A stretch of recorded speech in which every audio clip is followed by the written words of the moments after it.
ஆண்டாள் கதை கேட்டேல நேற்று எல்லாரும். ஆண்டாள் பாட்டு ரங்கநாதரை தான் எனக்கு பிடிச்சிருக்கு, இவரை தான் கல்யாணம் பண்ணிக்கிறேன்னு சொல்லிட்டா.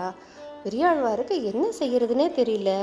ஒரு மனுஷாலா பிறந்தவா எப்படி பெருமாளை கல்யாணம் பண்ணிக்க முடியும்? வேண்டாண்டா குட்டி எல்லாம் சொல்லி கெஞ்சி பார்க்குறாரா. ஒன்றுமே நடக்க மாட்டேங்கிறது. பெரியாழ்வாருக்கு என்ன பண்ணுறதுனே தெரியலையா. அப்போது ஒரு குறி சொல்கிறவ வராளாம் அந்த இடத்துல. அவள் சொல்கிறாளாம், நான் காசுக்காக, எல்லோரும் காசு வாங்கியிருந்தேன்னா ஜோசியம் பாப்பா, ஆனால் அவள் சொல்கிறாளாம், நான் பெருமாளை சேவிக்கிறவ, கண்டதை சொல்லி காசுக்காக கண்டதை சொல்ல மாட்டேன் அப்படின்னு சொல்லிட்டு வந்துட்டே இருக்கும்போது பெரியாழ்வார் அவரை கூட்டு குறி கேட்குறாளாம். அவள் ஆண்டாளோட கையை பார்த்துட்டு சொல்கிறாளாம், நீ நினச்சதெல்லாம் நடக்க போகிறது, நீ நினைக்கிற உமாச்சியே வந்து உன்னை கல்யாணம் பண்ணிப்பார் அப்படின்னு சொல்லிட்டு போயிடுறாளாம். இதுலேருந்து என்ன தெரியறது? நம்ம நிஜமாக பெருமாளை சேவிச்சா உம்மாச்சி நம்ம கூடவே இருப்பார்னு தெரியறது. நம்மளும் சேவிப்போமா?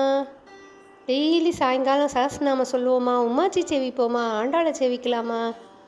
என்னடா பண்ணுறதுன்னு தெரியல பெரியாழ்வாருக்கு. சரின்னு அவர் நித்தியம் போல் எப்பவும் போல் தோட்டத்துக்கு போய் பூவை பறித்து அந்த இடத்தெல்லாம் தொடச்சிட்டு ஆண்டாள் கழுத்தில் போட்டுக்காம அவர் பார்த்து பார்த்து மாலை எடுத்துன்னு உமாச்சிக்கு சாத்துறாரா.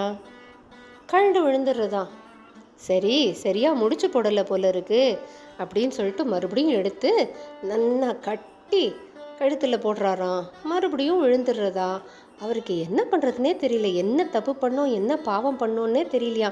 அப்போ உமாச்சி பெரியாழ்வாரோட கனவுல பெரியாழ்வார், விஷ்ணு சித்தா, எனக்கு நீ இவ்வளவு கஷ்டப்பட வேண்டாம், எனக்காக எப்பவும் போலவே மாலை போடு அப்படின்னோன்னு பெரியாழ்வாருக்கு ஆச்சரியமாயிடுறதான். என்ன சொல்கிறார் நாளைக்கு பார்ப்போமா?